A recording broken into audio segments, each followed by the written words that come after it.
September is a massive month for new Switch releases, and while I normally do just one video breaking down all of the games that have me excited, this month I've had to do two separate videos, so do expect a follow-up to this around the midway mark of the month. Now today I have 20 games for you all releasing between now and September the 15th, so let me know what has you excited in the comments below. If you do enjoy this video as well, consider subscribing, helps out the channel a huge amount as we do push for 60,000 subscribers. Rune Factory 3 Special is first up, and this is a remastered version of the classic farming sim action RPG entry. Now in this game we assume the role of Micah, a young man battling amnesia who can morph into a fluffy creature. Our mission? To bridge the gap between humans and monsters. When it comes to upgrades with this release, expect enhanced graphics, redesigned 3D character models, and a new newlywed mode, giving us the opportunity to pair up with one of the 11 eligible bachelorettes. For those seeking a challenge as well, it also introduces a hell mode that is here to test seasoned players. I'm a fan personally. I like the combination of farming, fishing, and everyday life, alongside that dungeon crawling and RPG elements. Chants of Sennaar is one of the more unique looking releases for the month of September, as it asks you to explore a world inspired by myth, where fragmented communities reside within a tower, no longer communicating. Your role here, become the traveller out to restore balance. Sounds like a really unique combination of mechanics with the promise of puzzles, guardians that you must avoid, and a large focus on decoding ancient languages. This could be something special, but I want to see how all of the elements here manage to come together, but I'm loving the visual style as well. Kovox Pitch, I love the look of this. I'm not expecting a huge amount from it given it's a budget release, but it's a 2.5D rhythm game that promises post-punk music and a wholesome story. I just love the presentation where we are at the plate swinging at a baseball in time with the music. From what I can tell, we can expect a story mode to unlock songs, and then we will get access to free play from there. Enchanted Portals is a game I have mixed feelings about because I love the look of it, but it's clearly a knockoff Cuphead. In fact, it's so close that opinions on the trailer were incredibly mixed, and there was even an entire conversation around plagiarism. I'll let you decide if you think you can look past that or even see it as a heavy-handed inspiration, I guess, but here we will control two rookie magicians who are stuck between dimensions looking for a way home. Promises a mix of platforming stages and boss battles, and we can of course expect a slew of abilities to leverage. There are even status effects such as the inability to jump for a short while, which could prove extremely interesting. For me, sadly, the creativity is lacking, so it will no doubt always live in Cuphead's shadow. FAE Farm and I did a preview on this recently for the channel, which I will link down below, and I spent a good 6 hours with it, and I'm definitely enjoying it this far. That video should tell you everything you need to know. It's kind of like the aforementioned Rune Factory. It's a combination of slice-of-life farm sim and dungeon crawling. Looks and runs well on the Switch as well this far, but what I don't like is the pricing here. The game is actually only $40 over on Steam, but we're actually seeing a $60 price tag on Switch. I know Switch tax is of course a thing, but that seems steep. Also, the farming part of it, the fishing seems to be a big element, and I'm finding that extremely awkward. Anonymous Code is a release I'm really looking forward to in September. It's a visual novel, but it comes from the creator of Steins Gate, which is probably the best I've ever experienced. My understanding is that they are loosely connected, though experience is not required, and this would be the 6th game in that series, not including spin-offs.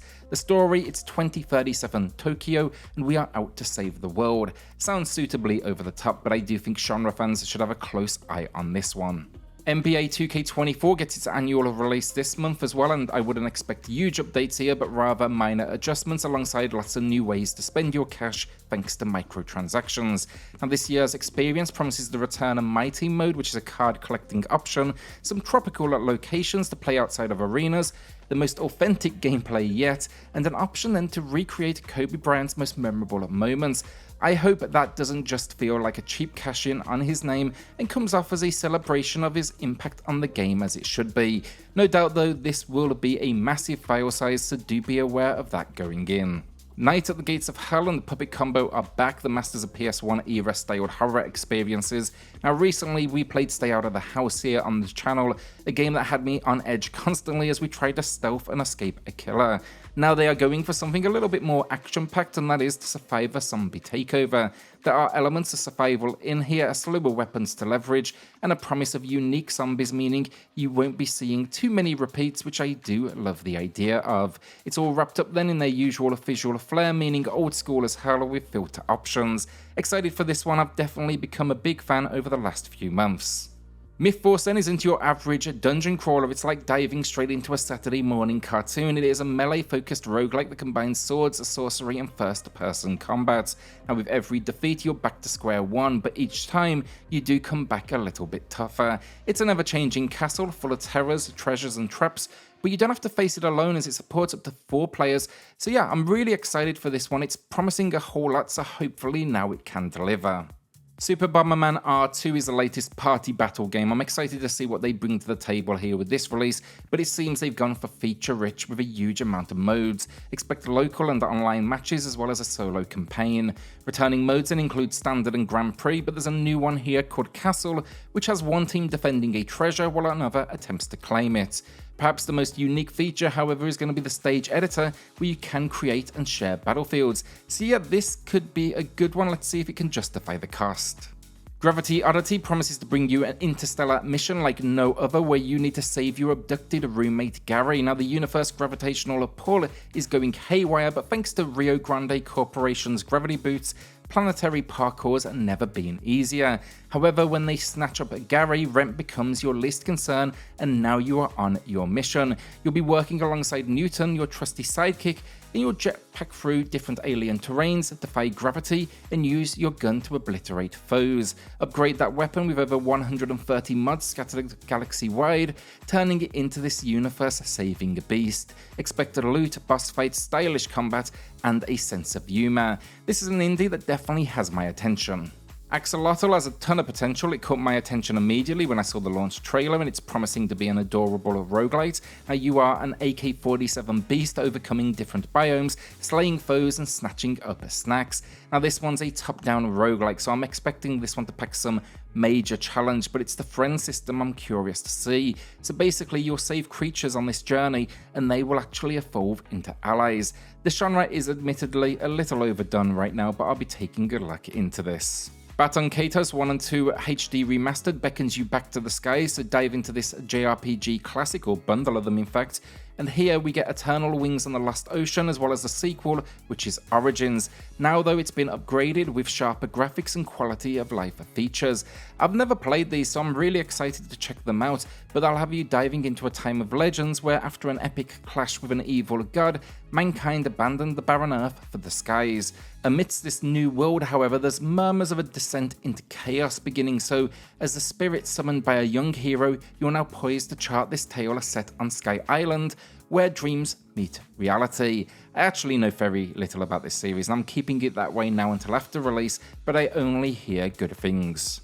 Ugly then looks really unique. There's not a huge amount of information out there, but it asks you to unravel the dark secrets within this world. It is a puzzle platformer about a tormented nobleman confronting the traumas of his past. To do this, we'll be using a mirror mechanic to overcome challenge rooms and take down bosses. Visuals look stunning with this one, top quality animations. Really curious to learn more about the story as well, and really the reason for the title Ugly. Thunder Ray is here to fill the Punch-Out field-shaped hole in the Nintendo Switch library because for some reason Nintendo they refused to refresh the series, so someone needed to do it. This is an arcade action game, and I will have a review here live on the channel come launch day, but expect here ultra challenging opponents who you must beat down. It's packing a unique intergalactic story as well that has you going up against all sorts of creative opponents. I'm just concerned about longevity here, but only time will tell, and transparently, I'm actually yet to dive into the game myself. Faerie Afterlight is a unique looking Metroidvania that has some interesting inspiration, that is Indonesian art and lore. The visuals do give me kind of Greece vibes, which is a compliment, but I'm looking forward to checking this out. It's an unusual look for the genre. We'll be exploring this world though with Chemo and Wispy, a duo bound in spirit and mission, and they're journeying through haunted cities and mysterious depths, seeking fragmented light shards. Promises mighty titans to take on and environmental puzzles along the way. This is another one with a lot of promise. Summum Aeterna is a prequel to Aeterna Noctis, a game I really enjoyed, but it did struggle a bit on the Switch, and it's an ultra-challenging action platformer, though I'm definitely hoping here for, I guess, more of the same. Here we take on the role of the King of Darkness out to explore worlds, uncover treasure, and take on a slew of enemies and bosses. This is a roguelite which packs permanent upgrades, meaning character and world upgrades are ongoing, and that's what I like to see personally, that sense of progression. I'll cover this one or right around, I guess, the launch date to see how it stacks up to the original and if they got the performance down. Nascar Arcade Rush is a game I would typically avoid. Nascar is not my thing, and while I do love racers, Nascar hasn't exactly delivered quality releases on the system. That said, they are trying something new here, and it could be the perfect combination, which is over-the-top tracks and gameplay, but they're blending it in with real-life locations. It promises thousands of ways to customize the cars, tons of those cars as well, a career mode, and then quick play and a time trial. Most importantly then, it does feature online multiplayer. Now there's no mention of crossplay just yet, but hopefully that is an inclusion. Mortal Kombat 1 I'm excited for, and I don't think it needs much of an introduction, one of the best fighting series out there. However, on the Switch I'm concerned about performance and how they get these visuals across. Mortal Kombat 11 generally handled well on the Switch, but admittedly it was not a great looking experience. Now it is a reboot for the series, but I'd expect this to pack some serious gore and a storyline that is more detailed than most you do typically find in the genre. I'll be getting this myself on the PS5 or Xbox personally. It's not a game I want to play on the go, so I'm going to be going towards that best performance.